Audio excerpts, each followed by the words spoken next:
kita tak dapat memahami macam mana susah payahnya Rasulullah SAW walaupun dia seorang Nabi dan Rasul. Jadi ma'rifatullah yang Nabi dapat itu daripada Allah Subhanahu Wa Taala. Terutamanya ma'rifatullah itu ditingkatkan oleh Allah semasa Nabi di Isra' dan Mi'rajkan oleh Allah Subhanahu Wa Taala. Sebab itulah tujuan Nabi di Isra' Mi'rajkan itu disebut dalam surah Isra' ayat yang pertama. Allah berfirman, Bismillahirrahmanirrahim, linuriyahu min ayatina, supaya kami perlihatkan kepada Muhammad SAW dalam pandangan matanya dan dalam pandangan hatinya sebahagian daripada ayat-ayat kami, tanda-tanda kebesaran kami, kewujudan kami, kesempurnaan kami. Mana-mana ayat-ayat yang Nabi belum dapat diajar oleh Allah, diperlihatkan oleh Allah semasa Isra' dan Mi'raj. Dan bila Nabi balik dari Isra' dan Mi'raj ini, maka tentulah ma'rifatullah yang Allah kurniakan kepada Nabi kita Muhammad SAW itu menjadi sempurna dan sebaik-baik makrifah. Sebab itulah Nabi sebutkan, ana a'rafukum billah, aku adalah orang yang paling kenal Allah di kalangan kamu. Maknanya makrifahku paling lengkap, paling sempurna dibanding makrifah yang Allah kurnia kepada kamu. Tak ada makrifah umatku yang dapat mengalahkan, ya, mengatasi makrifah yang Allah kurniakan kepada diriku. Tentulah tuan-tuan. Jadi makrifah itulah, makrifah yang ada pada Nabi itulah yang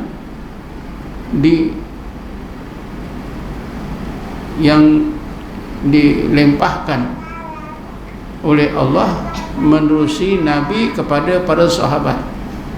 Kerana makrifah ini dia menerusi limpahan dengan kehendak Allah, rahmat Allah, maka melimpahlah makrifatullah pada diri Nabi itu kepada para sahabat. Misalnya Sayyidina Ali, Sayyidina Ali dilihat oleh sebahagian sahabat sebagai seorang sahabat yang mempunyai fahaman tauhid yang sangat mendalam, yang sangat hebat. Setengah sahabat percaya Sayyidina Ali ada mempunyai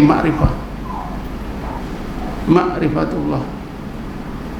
Lalu sahabat bertanya kepada Sayyidina Ali, ya Ali, engkau dapat makrifatullah, tentulah Nabi kita ajar pada engkau, sedang Nabi tak ajar pada kami. Baik itulah kami tak dapat makrifat seperti engkau. Sayyidina Ali kata, wahai sahabat, kalaulah menerusi Nabi kita Muhammad SAW, aku tak akan dapat makrifat.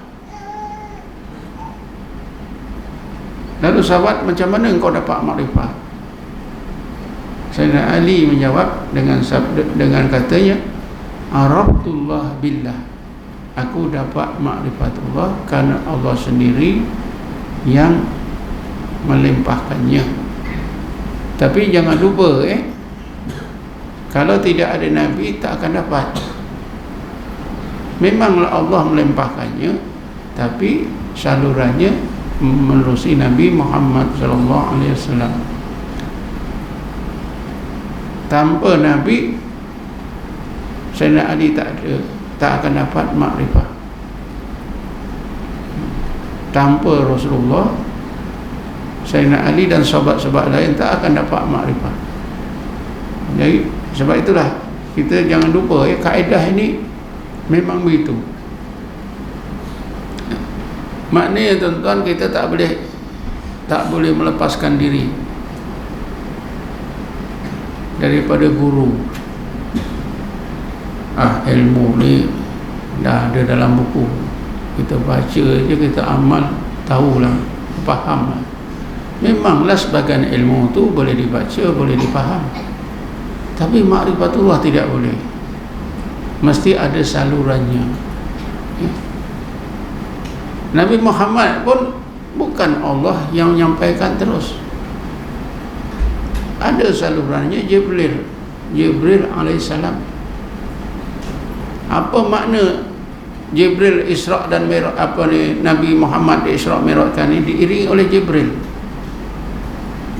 supaya semua hal-hal yang berkait dengan ilmu yang patut dilempahkan oleh Allah tadi dilempahkan oleh Allah melalui Jibril, kecuali pada satu peringkat di mana Jibril mengatakan kepada Muhammad, ya Muhammad, anta wa rabbuk, engkau dan Tuhanmu, aku sampai di sini.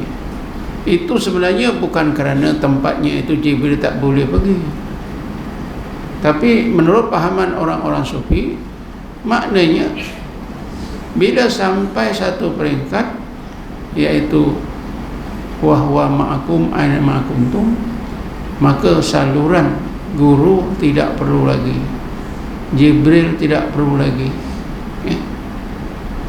Bila kita dalam Naqsabandi ni, bila kita sampai muraqabah ma'iyah, maka tidak perlu lagi pada guru, kerana pada masa itulah langsung daripada terus langsung antara kita dengan Allah Subhanahu wa ta'ala. Kerana pada masa itu orang yang duduk dalam wahwa ma'akum ana ma kuntum, yang lain daripada Allah tak ada, yang ada hanya Allah. Jadi macam mana ada yang lain? Tentu tak ada yang lain.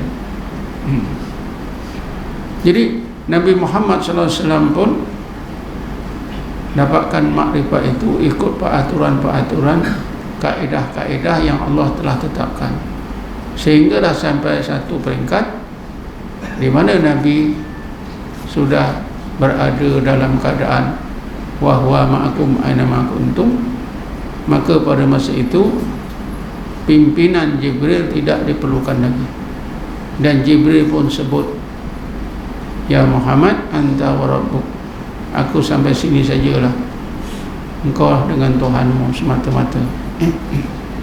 Sebab itulah Nabi sentiasa boleh menghayati bahawa Allah beserta dengan dirinya, masa senang ke apalagi masa susah.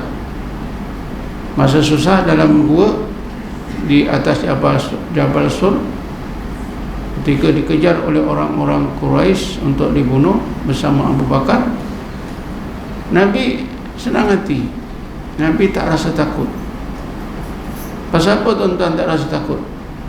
Bila Nabi duduk dalam ma'allah, maka makhluk tak ada, makhluk tak ada, yang ada hanya Allah. Bila Nabi rasa yang ada hanya Allah, maka tentera Quraisy tak ada, adanya macam tak ada. Di dalam peristiwa itu Allah ajar kita, Sayyidina Abu Bakar dia terkeluar daripada ma'allah, maka Sayyidina Abu Bakar dia rasa takut. Pasal takut, dia nampak, dia dengar orang-orang Quraisy di luar gua, dan dia rasa sakit kerana sengatan kalajengking. Tapi akhirnya bila diingatkan oleh Rasulullah, tahzan innallaha ma'ana, maka Sayyidina Abu Bakar dapat duduk dalam ma'allah, hilanglah sakit, hilanglah rasa takut Abu Bakar. Jadi begitulah Rasulullah SAW dapat ma'rifatullah, dia kerja keras. Dan di antara kita belajar ilmu tasawuf bertarekat ini ialah untuk mudah-mudahan kita ini dikurniakan oleh Allah ma'rifatullah. Bila kita dikurniakan oleh Allah ma'rifatullah, maka kita jadi orang yang arif billah.